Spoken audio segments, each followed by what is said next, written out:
अगर आप वही रोज़ रोज़ का सेम नाश्ता खा के बोर हो गए हैं या फिर उसी तरह का नाश्ता बना के बोर हो गए हैं, तो आज मैं आपको गेहूं के आटे और मैगी से बहुत ही खस्ता और चटपटा नाश्ता बताने वाली हूँ। इसे आप बनाकर स्टोर करके रख सकते हैं और जब भी आपका मन करे आप इसे खा सकते हैं। हेलो दोस्तों, मैं रश्मि और आपका स्वागत है रे किचन में। और अगर आपने मेरे चैनल को अब तक सब्सक्राइब नहीं किया है तो सब्सक्राइब करें और बेल आइकन को प्रेस करना ना भूलें। यहाँ पे मैंने 1 कप गेहूं का आटा लिया है। ये वही आटा है जिससे हम रोटियां बनाते हैं। इसी में हम आधा कप सूजी यानी कि रवा ऐड करेंगे। मैंने यहाँ पे बारीक वाली सूजी ली है। अगर आपके पास नॉर्मल या फिर मोटी वाली सूजी है तो आप उसे मिक्सी में ग्राइंड करके फिर इस्तेमाल करें। स्वादानुसार नमक डालेंगे। 1/4 कप इसमें हम तेल डालेंगे। जो हम रैपर बनाने वाले हैं वो ऑयल की वजह से काफ़ी खस्ता बनेंगे। फ्लेवर के लिए यहाँ पे मैंने आधा छोटा चम्मच साबुत ज़ीरा लिया है। आप चाहो तो अजवाइन का भी इस्तेमाल कर सकते हैं, या अगर आपके पास ज़ीरा और अजवाइन दोनों नहीं है तो आप इसे ना डालें। तो सबसे पहले इसे हम अच्छे से मिक्स कर लेते हैं। मैंने यहाँ पे आटा और सूजी दोनों का इस्तेमाल किया है।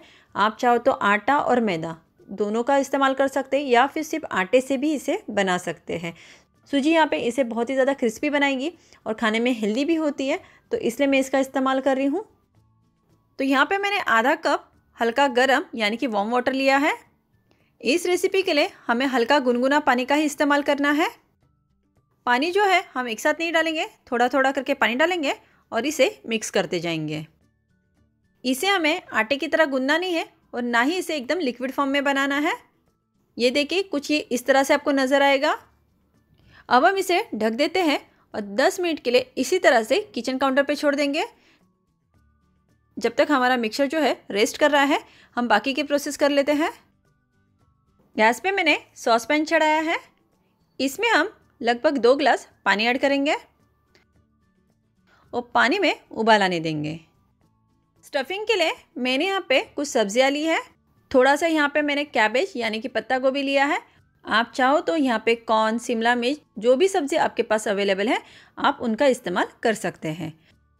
स्टफिंग बनाने के लिए गैस पे मैंने पैन चढ़ाया है। तो सबसे पहले हम इसमें 1 बड़ा चम्मच तेल डाल देते हैं। आँच को जो है हम मीडियम फ्लेम पे रखेंगे। आप चाहो तो कढ़ाई का भी इस्तेमाल कर सकते हैं। तो तेल हमारा यहाँ पे गर्म हो चुका है। तो सबसे पहले हम इसमें प्याज, गाजर और हरी मिर्च डालेंगे। जो कैबेज है यानी कि जो पत्ता गोभी है इसे हम बाद में डालेंगे, क्योंकि पत्ता गोभी बहुत ही जल्दी पककर रेडी हो जाता है। 1 मिनट के लिए हमें इन सब्जियों को सबसे पहले भून कर लेना है। इन्हें हमें ओवर कुक नहीं करना है, यानी कि पूरी तरह से पका कर नहीं लेना है। इन्हें हमें बस 50% ही पकाना है। सब्जियाँ जितनी पतली कटी होंगी उतनी जल्दी पक भी जाएंगी, क्योंकि जब हम इसके रैपर्स बनाएंगे तब इनका जो क्रंचीनेस है काफ़ी बढ़िया लगेगा और ये बाद में भी थोड़े और पकने वाले हैं। तो मैं यहाँ पे 1 पैकेट मैगी का इस्तेमाल कर रही हूँ। 1 पैकेट आटा मैगी लिया है। अगर आपके पास आटे वाला मैगी नहीं है तो आप जो नॉर्मल आता है मैगी उसका भी इस्तेमाल कर सकते हैं, बट मैं आटे से बना रही हूँ तो मैंने यहाँ पे आटे वाले मैगी का ही इस्तेमाल किया है। तो चलिए अब हम इसे ओपन कर लेते हैं। तो इस पैकेट के साथ ही इस तरह का इसका जो मसाला है वो भी आता है पैकेट में, तो इसका इस्तेमाल हम बाद में करेंगे। यहाँ पे जो हमने पानी गर्म करने रखा था उसमें अब उबाल आ गया है। मैगी जो है उसे मैं हल्का सा रैपर के अंदर ही हल्का सा क्रश करके ले रही हूँ, यानी कि हल्का से इसे मैं तोड़ कर ले रही हूँ। और इसे भी हम 1 मिनट के लिए पका कर लेंगे। मैगी को हमें ओवर कुक नहीं करना है, इसे भी हमें 70 to 80% ही पकाना है। जब तक मैगी हमारी पक रही है हम सब्जियाँ चेक कर लेते हैं।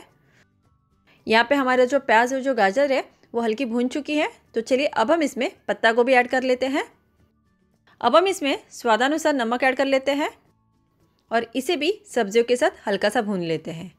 जैसे कि मैंने कहा है कि आप यहाँ पे अपने पसंद अनुसार कोई भी सब्ज़ी ऐड कर सकते हैं, बट यहाँ पे अब बस आपको एक ही बात का ध्यान देना है कि सब्जियों को हमें बहुत ज़्यादा पका कर नहीं लेना है। इनका फ्लेवर बढ़ाने के लिए अब हम करेंगे कि जिसमें हमने मैगी को पकने के लिए रखा है उसी पानी का हम इस्तेमाल करेंगे। तो लगभग 2 बड़े चम्मच हम इस पानी को जो है हमारे सब्जियों की इसमें डाल देते हैं। अब हम इसमें 1 छोटा चम्मच सोया सॉस डालेंगे। साथ ही में आधा छोटा चम्मच विनेगर यानी कि सिरका और 1 बड़ा चम्मच हम यहाँ पे टोमेटो सॉस डालेंगे। यहाँ पे मैंने सोया सॉस, विनेगर और टोमेटो सॉस तीनों का इस्तेमाल किया है। अगर आपके पास इनमें से कोई सॉस नहीं है तो आप इन्हें ना डालें। आप सिर्फ यहाँ पे टोमेटो सॉस यानी टोमेटो केचप का भी इस्तेमाल कर सकते हैं। जो मैगी मसाला का जो पैकेट है उसका इस्तेमाल करेंगे। अब इस मसाले को भी सब्जियों के साथ अच्छे से मिक्स कर लेंगे। इसी से हमारे रैपर में बहुत ही बढ़िया टेस्ट आने वाला है। तो चलिए मैगी चेक कर लेते हैं। तो यहाँ पे हमारी जो मैगी है वो भी 70 to 80% पक गई है। इससे ज़्यादा हमें इसे नहीं पकाना है, यानी कि ओवर कुक नहीं करना है। तो अब हम इसे छान कर रेडी कर लेते हैं। तो ये देखिए पूरा जो मैगी इसे मैंने छान दिया है और इसे मैंने छलनी में रखा हुआ है। तो यहाँ पे जो हमने मैगी का पानी डाला था वो सब्जियों ने अच्छे से एब्जॉर्व कर लिया है। सब्जियाँ भी अच्छे से कुक हो गई है। और यहाँ पे जो हमने मैगी को छान कर रखा था उसे भी इसमें डाल देते हैं और इन सारे मसाले और सब्जियों के साथ मैगी को अच्छे से मिक्स कर लेंगे, जिससे कि हर एक नूडल्स पे, हर एक मैगी के इस पे हमारी सब्जियों की और मसाले की कोटिंग हो जाए। यहाँ पर कहीं भी मैगी को हमें स्मैश नहीं करना है, हल्के हाथों से मिक्स करना है। आप चाहो तो इसी तरह से मैगी बनाकर अपने बच्चों को या फैमिली को सर्व कर सकते हैं, क्योंकि इसमें बहुत सारी सब्जियां हैं, सॉस है। तो अब हम गैस को ऑफ कर देते हैं, क्योंकि यहाँ पे हमारी जो स्टफिंग है वो बिल्कुल बनकर रेडी है। इसे हम एक बाउल में निकाल लेते हैं और इसे ठंडा होने देते हैं। जब तक स्टफिंग हमारी ठंडी हो रही है हम हमारे रैपर बनाना शुरू करते हैं। तो यहाँ पे आटे को भी रेस्ट करते हुए 10 मिनट हो चुके हैं और एक काफ़ी अच्छे से सॉफ्ट हो चुका है। तो अब हम करेंगे कि इसे गूंदना स्टार्ट करेंगे। हल्के हल्के हाथों से हम इसे गूंदेंगे, बिल्कुल जैसे हम रोटी का आटा गूंदते उसी तरह से हमें गूंदना है। बट ये ना ज़्यादा हार्ड होना चाहिए और ना ही ज़्यादा सॉफ्ट होना चाहिए, इसे हमें सेमी सॉफ्ट रखना है। थोड़ा सा यहाँ पे मैं पानी का इस्तेमाल करूँगी। तो मैंने वही वार्म वाटर लिया है, तो इसमें से मैं सिर्फ एक बड़ा चम्मच ही पानी डालूँगी। इससे ज़्यादा पानी का इस्तेमाल हमें नहीं करना है। जितना आटा हमारा अच्छे से गूंदा हुआ रहेगा उतने ही हमारे जो रैपर है परफेक्ट बनेंगे। आप चाहो तो इसी प्रोसेस में जो नॉर्मल हम रोटी के लिए आटा गूंदते हैं घर पे, उसे भी कर सकते हैं। तो आपका जो आटा है कितना भी किलो हो वो आसानी से गूंदा जाएगा और जल्दी भी गूंदा जाएगा। तो देखिए विदिन 2 मिनट के अंदर हमारा जो आटा है बिल्कुल गूंद कर रेडी हो गया है। देखिए कितना सॉफ्ट डो बना हुआ है। इसे हम किचन काउंटर पे ले लेते हैं। मेक श्योर कि आपका जो किचन काउंटर, जो आपका सरफेस है वो क्लीन हो। हल्का सा हम सूखा आटा डालेंगे और इसकी एक बड़ी सी लोई बना लेते हैं। और बिल्कुल हम रोटी जैसे बेलते हैं उसी तरह से हमें एक बड़ी सी रोटी बेलनी है। यहाँ पे आपकी रोटी परफेक्ट गोली होनी चाहिए, ऐसे कोई ज़रूरी नहीं, आपको जैसा शेप में बेलना है वैसे आप बेल सकते हैं। और इसे हमें एकदम पतला नहीं रखना है और ना ही एकदम मोटा रखना है। इसे बस नॉर्मल जो रोटी बेलते हैं उससे थोड़ा ही मोटा रखना है। तो देखिए पूरी रोटी को मैंने अच्छे से बेल लिया है। अब हम करेंगे कि यहाँ पे मेरे पास छुरी है, तो मैं इसके जो किनारे यानी कि जो एजेस है उन्हें कट कर लेती हूँ, क्योंकि हमें इसके रैपर बनाने हैं। तो उसके एक परफेक्ट शेप में हम इसे कट करके लेंगे। तो सबसे पहले मैंने एक यहाँ पे बड़ा सा स्क्वायर कट कर लिया है। 2 हिस्से कर लेते हैं। अब हम करेंगे कि इसके रेक्टेंगल शेप में मीडियम साइज़ के स्ट्रिप्स कट कर लेंगे। इस तरह से सेम साइज़ में कट करने से होगा एक जो आप शीट बना रहे हो, जो रैपर बना रहे हो, वो एक दूसरे में यानी कि समान हिस्से में रहती है, जिससे कि चिपकाना आसान हो जाता है और ये तेल में जाते ही फटते नहीं हैं। जो हमने बहुत ही टेस्टी फ्लेवर से भरी हुई स्टफिंग बनाई है मैगी की, उसमें से हम थोड़ी सी मैगी लेंगे और इसे इस तरह से रखेंगे। मैं मीडियम साइज़ के रोल बना रही हूँ, आप चाहो तो इससे छोटे साइज़ में भी इन्हें बना सकते हैं। जो सामने की जो शीट है उसे उठाएंगे, इसके ऊपर रखेंगे और हाथों से इस तरह से प्रेस करेंगे, जिससे कि ये एक दूसरे से अच्छे से चिपक जाए। इसे चिपकाने के लिए हमें कोई ग्लू यानी कि कोई भी स्लरी की ज़रूरत नहीं है और ना ही पानी की ज़रूरत है। ये आसानी से एक दूसरे से चिपक जाते हैं। इसके किनारों को जो है एजेस को हम अच्छे से दबा के इस तरह से पिंच करते हुए चिपकाएंगे, जिससे कि जब हम इन्हें फ्राई करेंगे तो इसमें से स्टफिंग जो है वो बाहर ना आए। जो साइड के 2 हिस्से हैं, दोनों एजेस है, वहाँ पे जो आटा है काफ़ी मोटा हो जाता है। तो इसे हम कट करेंगे और यहाँ पे मेरे पास इस तरह का कांटे का चम्मच है, इससे मैं इस तरह से इसे थोड़ा सा डिज़ाइन दे रही हूँ।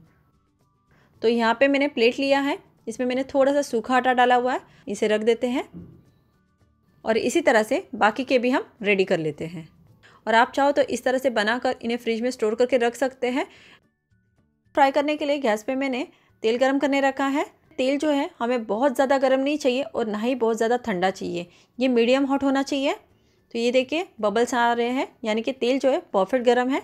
आँच को जो है हम मीडियम फ्लेम पे रखेंगे और एक एक करके इन रोल को हम तेल में रखते जाएंगे। तो अगर आपके घर पे कोई मेहमान आने वाले हैं या कुछ आपके घर में फंक्शन है तो आप इस तरह से सवेरे इसका प्रिपरेशन करके रेडी रखें, और जब आपकी पार्टी स्टार्ट हो या जब कोई आने वाला तभी आप इसे गर्मा गर्म फ्राई करें और सर्व करें। और अलट्टे पलट्टे दोनों साइड से गोल्डन ब्राउन होने तक इन्हें हमें फ्राई करना है। इन्हें पूरी तरह से फ्राई होने के लिए लगभग 5 से 7 मिनट लगते हैं। अंदर की स्टफिंग ऑलरेडी पकी हुई है, बट जो ऊपर का हमारा जो आटा है उसे पकने के लिए थोड़ा टाइम लगता है, क्योंकि हमने इसमें सूजी भी डाली है। मैंने यहाँ पे मैगी की स्टफिंग की है। आप चाहो तो अगर आपके पास मैगी नहीं है तो आप नॉर्मल आलू की स्टफिंग, अगर आप नॉनवेज खाते हो तो आप यहाँ पे चिकन का जो कीमा होता है उसका कुछ स्टफिंग बना सकते हैं, पनीर की स्टफिंग बना सकते हैं, या सिर्फ सब्जियों की यानी ओनली पत्ता गोभी की भी स्टफिंग आप बना सकते हैं। आपको जैसी जो स्टफिंग पसंद है आप अपने पसंद अनुसार इसमें ऐड कर सकते हैं।